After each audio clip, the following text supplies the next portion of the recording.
Yo, what's going on, guys? Crispy Flakes here. Welcome to Extra Crispy. For today's video, we got a video by the man Johnny Arnett, who, by the way, looks like is only 900 subscribers away from 100K. So link to his channel description below, man. Go get this man to 100K subscribers, guys.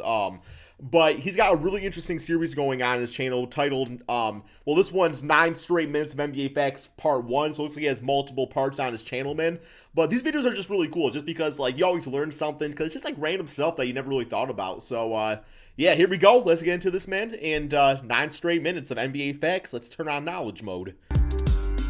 I like knowledge. Knowledge. So I have a bunch of random clusters of information in my notes, but a lot of these interesting facts have never made it into any of my videos. So then it occurred to me, why does a script really matter? Maybe I should just throw out a bunch of interesting and random facts about basketball, and who knows, maybe you guys will enjoy it. Let me know if you do in the comment section.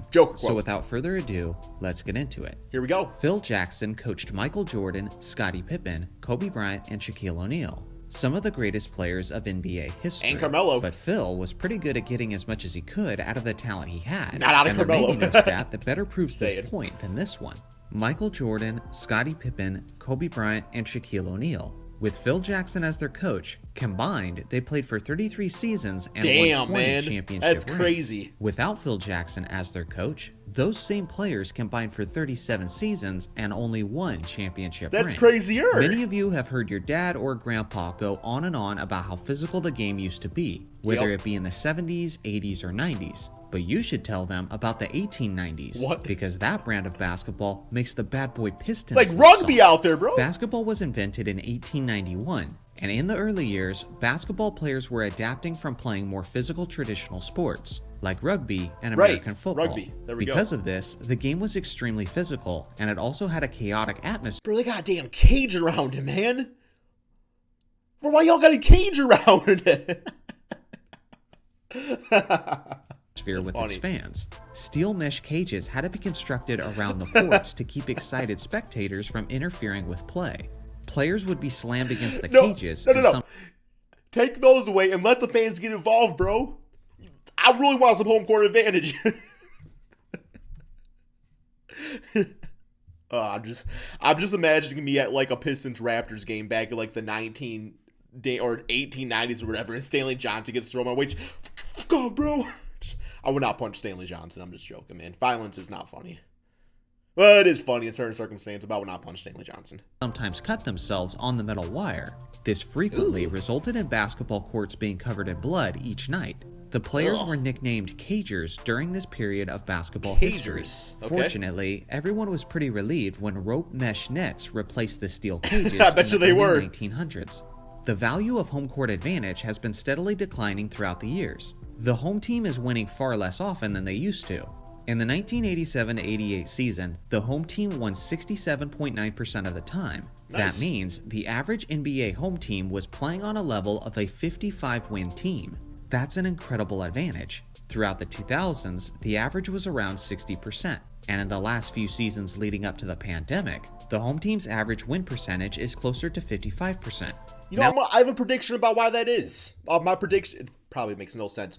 Because, like, I feel like back then, NBA players obviously have, like, social media and stuff like that, so they have, like, the criticism. So, like when you're at a game, when you're at, like, an away game and you got, like, fans talking, like, trash to you and stuff like that, it probably affected you a lot more back then because you weren't used to it. But now there's so much social media and people getting dogged on every single day. Like, they go to the damn away game and they hear something in the crowds. It's just like, bro, I'm hearing that shit every single day on social media, man. So I feel like that's probably why.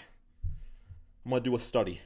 Now with there currently being no fans in the stands, home court advantage has essentially become obsolete. Well, yeah, There's been studies done as to why home court advantage has been shrinking throughout the years. But it essentially boils down to the fact that players are living more comfortable and luxurious lives even on road trips. Study canceled. In case you didn't know, Steph Curry is really efficient at making three-pointers. But just how efficient?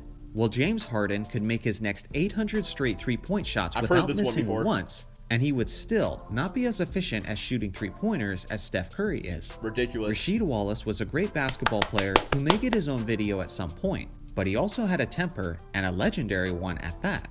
Wallace has the most ejections in NBA history with 29. That's more than twice as much as the closest competitor, which is DeMarcus Cousins with 14. Some of the best moments watching Rasheed Wallace is when he would go to like an away game, and the fans would be booing the hell out of him, bro. And then he would 2-3 trailer threes in a row, a few post up fadeaways, and he would just be quiet in the crowd, man. I loved Rasheed Wallace, man.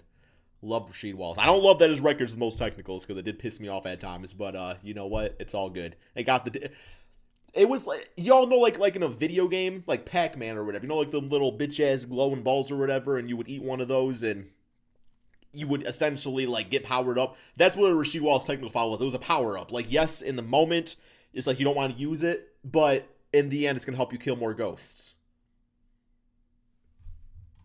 If Michael Jordan did not exist, Karl Malone would go from 0 scoring titles to 5, which would put him only behind Wilt Chamberlain for the most of all time. A lot of people say that John Stockton is the all-time assist leader because of his longevity, but if that's your opinion, consider this. Of the 6 highest assists per game seasons of all time, John Stockton has 5 of them. Only one player in NBA history has over 25,000 points, 10,000 rebounds, 5,000 assists, LeBron James, 1,500 steals, and 1,500 blocks. Got any guesses on who that player is? That player is the all-time great power forward, Kevin Garnett. Shaquille O'Neal wasn't a very good free throw shooter, but just how bad was he? Not as bad as Ben Wallace. Consider this. Based on history, there's a greater chance of either the Lakers or Celtics making the NBA Finals on any given season than there is of Shaquille O'Neal making a free throw. Okay, like I've heard this before, and I was like, I don't know if that's how the math quite works, like with the probability and stuff like that. I didn't know shit about probability in high school. Whenever we had to learn about probability, bro, there was a probability I was gonna damn fall asleep, and it was 100%. Kobe Bryant and Dirk Nowitzki were both adapting to the evolving NBA as their careers came to a close. Each player's final season was very low scoring by their standards, but they were also the seasons where they shot easily their highest percentage of three-point attempts. In 11 out of the last 20 seasons of NBA Finals history, at least one regular starter has missed a game in the finals due to an injury. Yeah, that sucks. Your best players missing time in the finals doesn't mean there needs to be an asterisk by it, because honestly, it's pretty much expected at this point. Ruben Patterson referred to himself as the Kobe stopper during his days matched up with a Mamba. In his career, he played against Kobe 23 times, and in those games, Patterson allowed Kobe to score 29.3 points per game. Kobe stopper my ass. In that same stretch of time, from 1999 to 2008, Kobe was averaging 26.8 points per game against the rest of the league. So yeah, this probably wasn't the best nickname for Patterson. Contrary to popular belief, players now are typically the same size as players from years past. I'm sure you've heard people discredit old school greats like Bill Russell and Wilt Chamberlain because they played against smaller competition. Well, that's actually false. The average height of a modern player is 6 foot 6 inches tall. Throughout the majority of the 1960s, it was also 6 foot 6 inches tall. And throughout the 80s, 90s, and 2000s, it was actually an inch taller at 6'7". Wow. The argument can still be made that players today are generally more athletic than players from years past. I don't know if height necessarily translates to athleticism, though. I do think the players of today are more athletic. Like, yes, like, any NBA player is always going to be athletic because, like, you got to be able to be in the NBA unless you're, like, Glenn Davis or whatever. But, like, regardless, I mean, you can be, like, a damn 6'7" plumber or an accountant. But as far as taller, no, that's absolutely incorrect. They say defense wins championships, and more often than not, this is actually true. It used to. 42 championship teams of NBA history were ranked in the top 5 of the league offensively, while 53 championship teams were ranked in the top 5 in the league defensively. Speaking of defense-winning championships, the 1961, 63, and 64 Celtics are the only teams to ever win the championship as the best defensive team, while also being the worst offensive team in the league. Really? Obviously, Bill Russell's... Really? They were the worst? That to me is the most shockingness right there. They were the worst offensive team? That is crazy. Greatness had a lot to do with that. There still has never been a team to win the championship as the best offensive team while also being the worst defensive team. But Brooklyn looks like they might get close to that accomplishment this season. Speaking of this year's Nets, Brooklyn is averaging a ridiculous 121.1 points per game as a team. That's the highest team points per game average since the 1984 Denver Nuggets, who put up 123.7 points per game. Denver had the second worst defense in the league that season, so there's at least a couple things they have in common with Brooklyn. In case you're wondering, the highest team average for a season was the Philadelphia Warriors in 1962, who averaged 125.4 points per game, and unsurprisingly, Wilt Chamberlain accounted for 50 of those per game. There has only been one player to ever lead his team to back-to-back championships while being the only All-Star on his team, and that was Akeem Olajuwon in the 1994 and 1995 season. No doubt. When Wilt Chamberlain averaged over 50 points and over 25 rebounds in 1962, believe it or not, he was actually not the league's MVP that season. Imagine that. That honor went to the Celtics' Bill Russell, and Oscar Robertson, who averaged a triple-double that season, also finished with more first-place votes than Wilt Chamberlain did. The first basketball game in the history of the world took place in 1891 in Springfield, Massachusetts, which apparently had a peach basket that was...